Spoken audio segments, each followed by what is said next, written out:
গোমাংস নিয়ে বিতর্কে শিরোনামে সায়ক চক্রবর্তী, নেটিজেন থেকে তারকারা মোক্ষম জবাব দিলেন ইউটিউবারকে।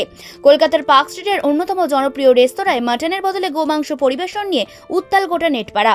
ইতিমধ্যে গোমাংস বিতর্কে সায়কের বিরুদ্ধে পার্ক স্ট্রিট থানায় অভিযোগ দায়ের করেন জয়রাজ ভট্টাচার্য নামে এক ব্যক্তি। তিনি সোশ্যাল মিডিয়ায় লেখেন, ফেসবুকে নয়, থানায় গিয়ে অভিযোগ জানালাম জনৈক ইনফ্লুয়েন্সারের বিরুদ্ধে। অনেকেই ঘটনাটিকে অনভিপ্রেত বলে উল্লেখ করলেও সায়ক চক্রবর্তীর এহেন আচরণের বিরুদ্ধে প্রশ্ন তুলেছেন নেটিজেনরা।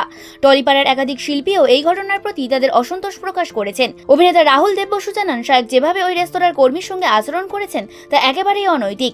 15 সেকেন্ডের একটা ভিডিওতে নিজের জনপ্রিয়তা বাড়ানোর জন্য সেই বিয়ারা ও তার পরিবারকে ঝুঁকিতে ফেলে দেওয়া হলো কিনা।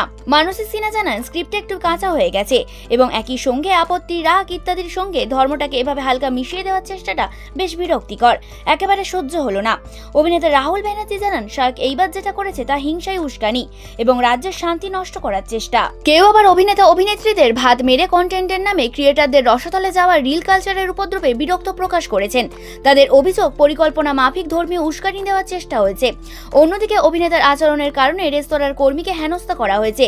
এই বিষয়টিও সমালোচনার কেন্দ্রবিন্দুতে এসেছে। প্রশ্ন উঠেছে, যদি রেস্তোরাঁর কর্মীর বিরুদ্ধে এফআইআর হয় তাহলে সায়ক চক্রবর্তীর বিরুদ্ধে কেন অভিযোগ দায়ের হয়নি? নেটপাড়ার একাংশের কথা অনুযায়ী সায়ক ভিডিওতে নিজেকে ব্রাহ্মণ বলে দাবি করেছেন, অথচ তিনি এটা জানেন না যে সেই রেস্তোরাঁয় মাংস আর মাটন হয়তো একই কড়াতেই রান্না হয়। আবার কেউ কেউ বলেন ধর্মীয় সুশুরি না দিলেই পারতেন তিনি। এই বিষয়ে আপনাদের কি মতামত তা অবশ্যই কমেন্টের মাধ্যমে জানাতে পারেন।